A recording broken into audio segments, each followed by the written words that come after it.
Hi everyone, this is Mrs. Skippers, the art teacher at Hutchings Elementary. Hey, I've got this fun drawing of some koi fish swimming in a koi pond here that I thought might be kind of fun to draw. Wanted to give you a chance to take a look at this so you can see it's from a bird's eye perspective. We're looking down from above, and we're going to go ahead and get started by drawing the shapes that are the main body of each of the fish. You can see they're shaped a lot like a raindrop or a teardrop. So we want to make sure as we start, they're very round at one end and they're going to be pointed at the other end. You can decide how you want to set these up in terms of how they're going to be swimming on your paper. You can change the directions so they're different than mine. You might also find that you want to have maybe all full bodies. I have mine looking like it's kind of swimming into the scene because I thought that would be interesting. All right, once I have my very round raindrop at one end and pointed at the other, I'm going to start adding my fins. So I want to add a top fin right down the center first. This is just sort of a squiggly, wiggly line because I don't see the whole thing. I really only just see the thickness of it from above. So that's going to make it look like it's kind of standing up, but I only see that little bit. I want to place these first because that helps me then figure out where I want to add my side fins. I want to go a little bit further back than this shape, and then I'm going to add some curved lines and just kind of fill it up with another little wavy line. I'm going to put another little smaller tail fin behind and make sure I add my little wavy lines to help make it look like it's swimming, and those fins are really helping this koi fish move through the water. So I get my curved lines and wavy ends.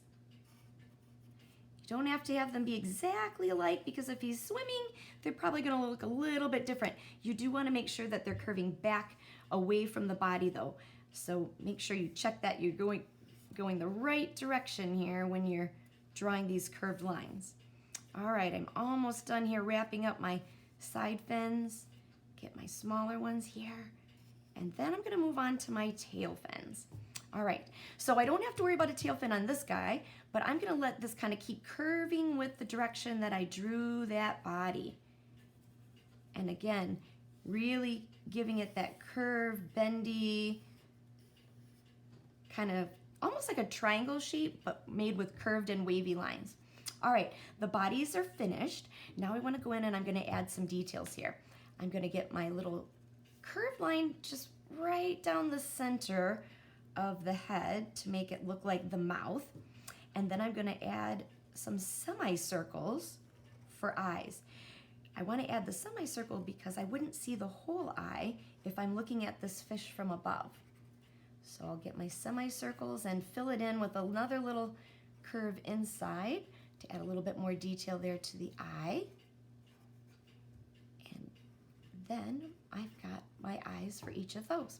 All right, I'm going to go ahead and start adding some details to my fins. I'm going to switch markers here and get something a little bit thinner.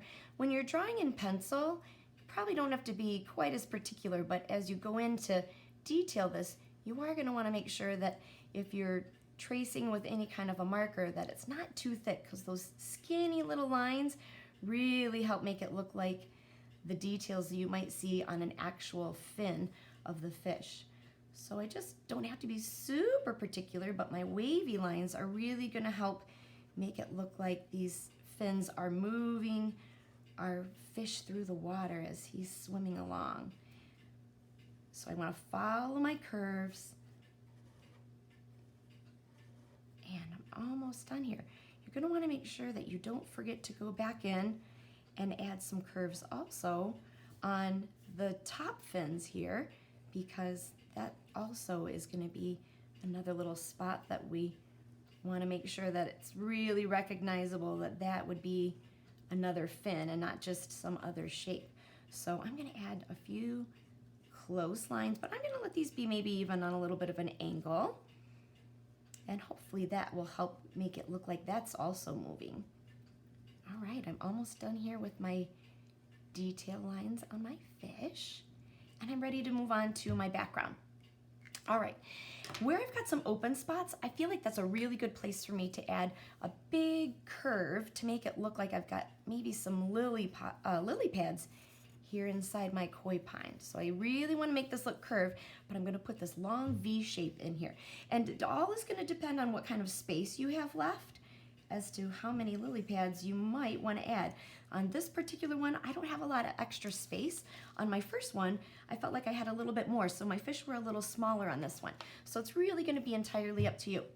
All right, with my other space here, I'm going to go in and put some just wavy lines. I'm hoping this is going to help make it look like the water is moving a little bit. And as those fish are swimming, it's kind of swirling around and making that water look like it's moving those fish. All right, that's about it. So I hope that you will give this a try and have some fun making these koi fish. Good luck.